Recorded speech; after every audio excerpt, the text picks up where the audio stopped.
My loved ones, my significant others, are the people I met at various stages of my life, starting from my dear, dear dad, dashing uncle, to dear cousins, a husband, and a couple of folks in my in law's side.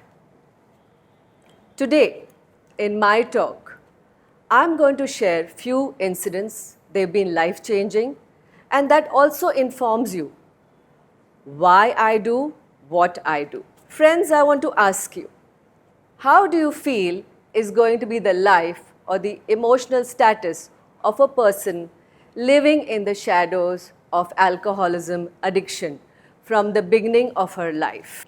My dear dad was 34 when I was born. Me and my younger brother had seemingly normal childhood.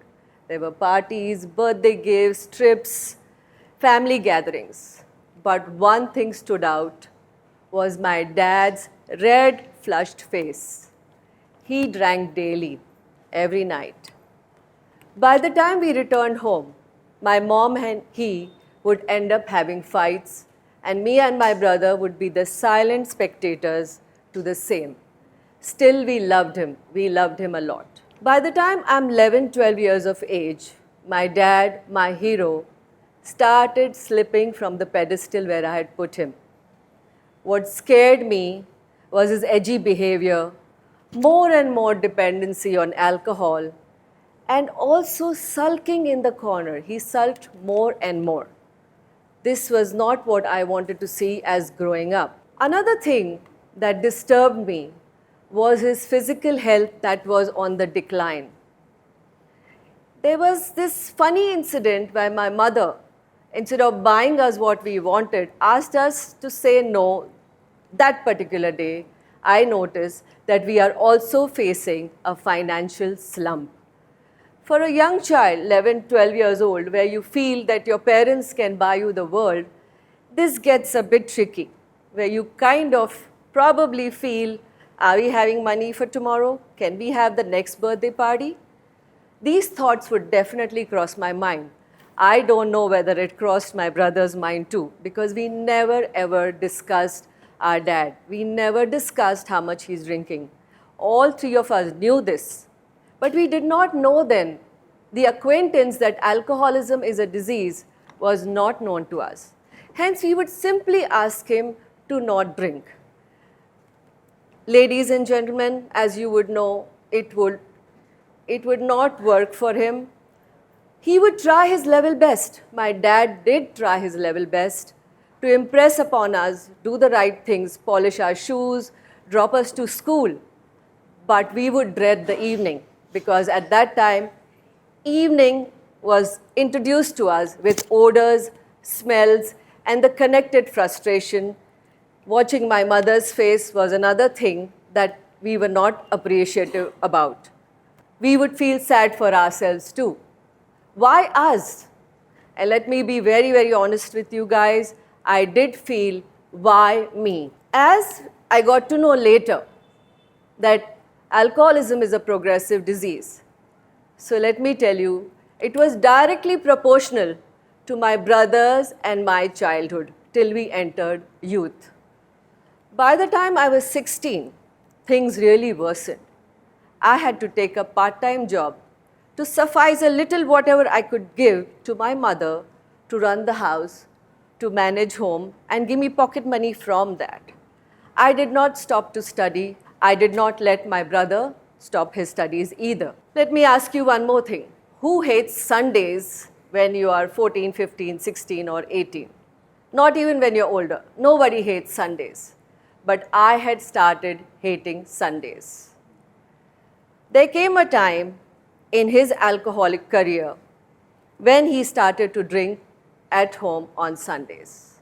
This is also the time that he had stopped going out, stopped going to work. I was increasing my work hours, studying more harder so that I'm distracted with all the problems that are going on in the house. I started to take up work on Sundays too. One such Sunday, when I was about to leave, all others were asleep, my sight went on this low-grade Indian alcohol, which is also called tharra, and my heart sank. I could not see it. I could not bear to see the color of the bottle, the way it looked. Everything was off. I'm sure I must have thought of this earlier times too. But that Sunday, some courage, something took over me. I picked up the bottle. I poured it down to the last drop in the pot. Immediately left for work and forgot completely about this. I did not know what was awaiting me when I returned home. My mom's face looked sad, which looked on every Sunday morning. My dad looked a bit different. But the moment I entered, my dad, whose physical health was on the decline, he was lying down. But he saw me and he sprung into action and spewed venomous anger on me. My dad will never get angry on us kids, never raise his hands, never raise his voice to us at least. But that day, he gave it to me. In all of my 18 years, I had never seen him this angry, and I cried while he kept on telling me that I think I'm too big, I think I'm oversmart, I become the earning member of the family. Hence, I took the courage to do that. In my heart, where I was cringing, Dad, I did it because I do not want to see you drinking this at least. Can we get something better, alcohol? We codependents sometimes trade for the simple things of life on a larger scale. And I traded that in my head and heart. But to tell you, my dear friends, that was the last night my dad had alcohol for the next 8 months. Life changed. Our relationship strengthened. There were no odors, no fights, no unnecessary reaction. And I would love the sight of him. I would love to go sit with him and converse with him most of the time when I returned home. I would look forward to coming back home. This happened, as I said, for the next 8 months. Due to his declining health, he was hospitalized. He had a nasty fall. My dad couldn't survive the nasty fall because of the damage to his body, his weight, and he got a massive heart attack while none of us were next to him. It was devastating. I felt sad, angered, cornered by life. But while I'm looking down at him, his body, his face, a relief came into me that now we are done with the bottle. It's over. The next chapter of my life started. I pursued further education. In one of the college workshops, we were asked to write about our goals. Can I tell you something, friends? I jotted down my destiny further. I wrote, I want to help alcoholics. Thinking that if there are so many around me, I would be a good person, didn't think of the word counselor at that time. I could be a good person who could relate with the families and people. Now, I should have written, I want to help alcoholics professionally, not personally. Cut to, on my mother's insistence, in the arranged marriage setup, I met my husband with a glass of whiskey in his hand. Huge red flag. Who meets a girl for marriage with a glass of whiskey and probably a couple of shots done and comes forward with his charming personality and informs me? Definitely, I gave him a look. He asked me, what do you want to ask about? I pointed at the glass. And when I do that, as I said, they are charming, he tells me, I enjoy my drinks. I know when to stop. I nurse my drinks. And I like to have this. I like to have this for recreation. Another red flag which I did notice. I got swayed by it. I realized, can people manage alcohol? It was a question that crossed my mind and I could see that he's managing well. Well, I did not know after he drops me back home, what does he do? I didn't pay attention to that at that time. Within 2 weeks, I was married to him. From the wedding reception night itself, I saw my new husband pick up a brawl. He hit someone very hard. I'm standing next to my mother. While I'm trying to hold her, I realize her arm is on my elbow. That was a sign that I have to take care of it. History is repeating itself. I married an alcoholic. Sad, very, very sad. I felt dismayed, totally distraught, cheated, irritated too. Let me tell you one more thing about them. They will not let you remain angry with them for very long because they want to have their daily fix on a regular basis. And if the loved ones around them are not happy with them, how do they do this, what they do, without feeling guilty? So he tried his level best to keep me happy. One difference that I saw in my new partner was his aggression, arrogance, attitude, even hostile at times. It was diagonally opposite to my dad's gloomy and sorrowful alcoholism. And I would question that how is it so different? It was way darker. My partner's alcoholism was way darker. The initial euphoria of a new marriage and a fancy partner died pretty fast. Just one more, just tonight, just this occasion, just this sadness, this project, and then I'll stop, was what I got to hear again and again from him. And I would agree, who wants fights daily? There were fights which were loud, which were scary, and I would get scared. I would feel threatened, again irritated, cheated, lonely most of the time, tearful, didn't know whom to go up to. My in-laws were very loving and supportive, but they couldn't do what more can be done for this. Because none of us thought of this as alcoholism. We are just thinking, he's drinking more, he drinks way too much, and that's it. We are not thinking about the behavior that follows after the amount of pegs that he has. Usually alcoholism is characterized, the unmanageability is characterized by what do you do after you have your number, which could be 2, which could be 20. We didn't have this information. We were ignorant about all these facts. Happy days I could count on my fingers, but the days and nights spent in waiting for my dear partner were increasing by the day. Why were they increasing? Because my partner was sitting out somewhere in a bar, joyously getting drunk. The resentments and anger that I saw in his eyes and body language would freak me out. Friends, I even thought of hitting my dear husband many times, but I only thought because I was scared that if I hit him too hard, what would happen? Zillion times I would think of running away with my toddler. But separation was not on the cards. It was not for us. I was asked to endure, to stay, and to make it work. Later on, my Al-Anon sponsor made me understand that you are thinking and working on it as a bad marriage. No, it's an alcoholic marriage. Here the rules are very different. The terms and conditions are fluid and vague most of the time. I would emulate some other ladies who had a very good marriage around me, and I would think of doing the same thing with my partner. I would fall flat. That would become worse.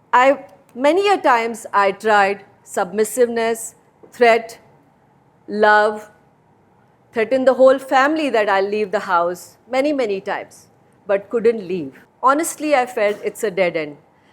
आपने सबने सुना होगा, सुबह होती है, शाम होती है, यूं ही ज़िंदगी तमाम होती है. At 27-28 years of age, मुझे मेरे बारे में यही लगा, मेरी ज़िंदगी तमाम हो गई है. Then comes this beautiful day when the father of my child agreed to take help.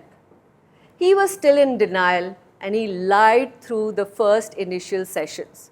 I was watching him by scratching my head. Is he going to speak truth today? But a few years later, due to his parents' pressure, my hopelessness, financial crisis, He agreed for help. A ray of hope engulfed me. Just before going to the rehabilitation, my husband wrote a letter to me on this coyote slip from a cheap bar which he had started going to. And somewhere here in this paper, he's written to me that I am alone amongst the guilt, anguish, irritation, frustration. He writes, I'm alone.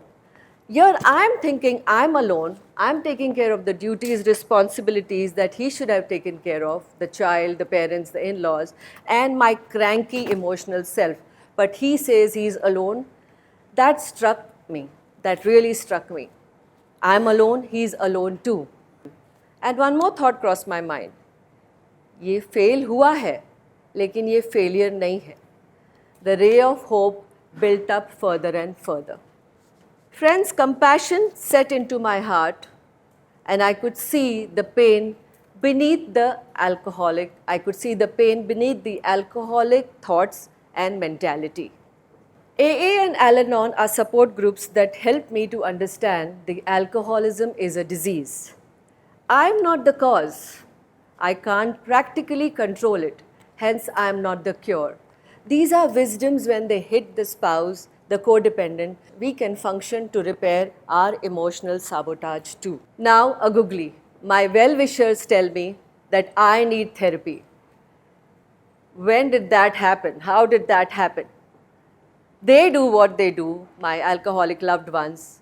They push me to different levels, drag me, delay me, not let me live my life, and they say that I need therapy. Well, I decided to go very reluctantly. I was not happy to do it. But little did I know that this will train me to become the counselor that I am for codependents, for drug addicts, and also as a family therapist. Although I was seeing the color of sobriety, meditation, and exercise, something somewhere inside me was overloaded, sad, lonely, still stuck in the dark black hole of codependency. Self-wallowing, self-pity had become my closest friends. My therapist, my mentor, became the wind below my wings. He pushed me, challenged me, and made me think out of the box. He asked me not to wear masks. He asked me to quit people-pleasing, which is a huge and a classic codependent trait. I also went for therapy because one fine day, while I was fighting with my loved one, there was a mirror in front of me and I saw my face. The face that I saw scared me. And I realized that yes, the therapy needs to continue, awareness techniques need to continue, and meditation definitely needs to be part of my life. But I still want to inform you, I would cry a lot. And believe you me, I would cry a lot. One day I called my therapist and I asked him, Doc, can you give me a medicine which can dry off my tear glands? After a stoic silence, he reluctantly gave me a name. While I was writing, I shriveled, I shook. I played a game with myself. I informed my loved ones too that I'm taking it twice a day, but I did not even call the strip. I started practicing faking it to making it. Practically faking joy and laughter so that I learn how to do it. The game worked. One day at a time is a great tool for codependence and dependence. But I could not manage 24 hours of emotional stability. I practiced probably 6 hours a day, then I went to 3 hours to 1 hour to 1 second a day. That's where I became the winner. I emerged as a new individual. There was a new me emerging. Friends, by this time, I found my ikigai, my purpose. My therapist told me, you have these people all around you whom you have to help and take them further the way I have got you further. And that became the motto of my life. Today, I'm ready to help anyone who comes forward and who wishes to understand why is alcoholism a disease and why as family we contract it. The emotions that we go through are not meant to be dealt emotionally. We have to stand aside the black hole that we are in and look at our life and find out where we can make the changes. My therapist also made me learn tough love, self-love. He made me realize, do not try to fix what you have not broken.